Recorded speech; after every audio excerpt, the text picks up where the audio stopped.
5 years ago, he met a Pakistani woman who became an international beacon of courage. It is impossible to imagine here, but village elders had ordered that she be sexually assaulted, a kind of revenge they were inflicting on the innocent. Well, it was unheard of, but she fought back, and now Chris has caught up with her again.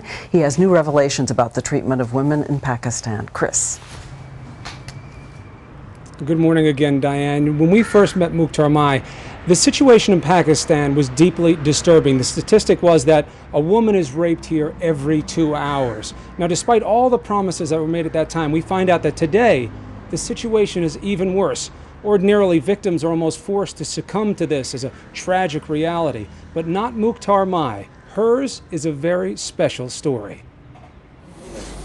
This was Mukhtar Mai in 2002, covered and afraid.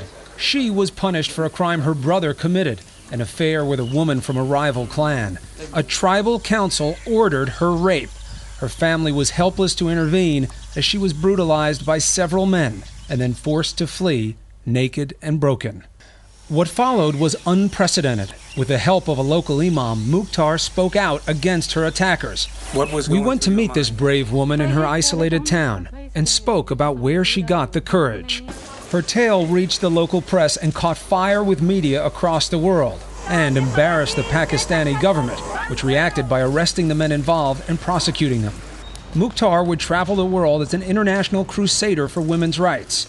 But her real reward was creating change at home. The government gave Mukhtar about $10,000 for what happened to her. She took that money back to her village to start a school and began building a women's crisis center. With the help of donations, there are now 4 schools that reach 1,000 children, she says, all part of the Mukhtar Mai Women Welfare Organization. If there has been advancement of women, it's been because women have advanced themselves. So on the one hand, you see more women in parliament, but on the other hand, you see more violence against women. And you see government saying that, yes, we want to promote women. And on the other hand, you have the president saying that women lie when they say they're raped. Even in big cities, there are reports of rape by policemen. Many women are covered here, supposedly a tradition aimed at protecting them from unwanted attention. And yet they are victimized at an increasing rate. 5 years later, we meet Mukhtar again. This time, her face is uncovered. We walk and talk as the sun is setting. Neither were possible when we first met. I asked her if she could have imagined that all this would have happened from her decision to speak up. I got the power to live my life. It was a very tough decision, she told me, but I'm happy because a lot of women have spoken out and are standing up for themselves. It wasn't an easy decision, but it has done a lot of good. I then asked her how much time it would take for things to get better for women in Pakistan. People who do not give women their rights, she told me, are very, very powerful. So unless you stop the system, the cruelty against women will not stop. Mukhtar Mai has overcome so much, but as she says, there is still so much to be done.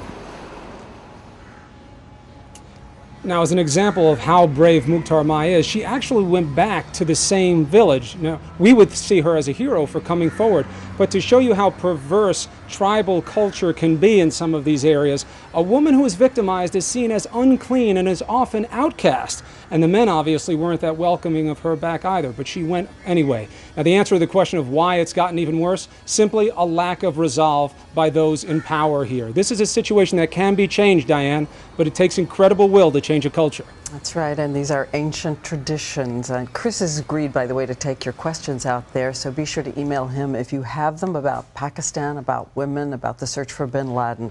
Go to our website at abcnews.com.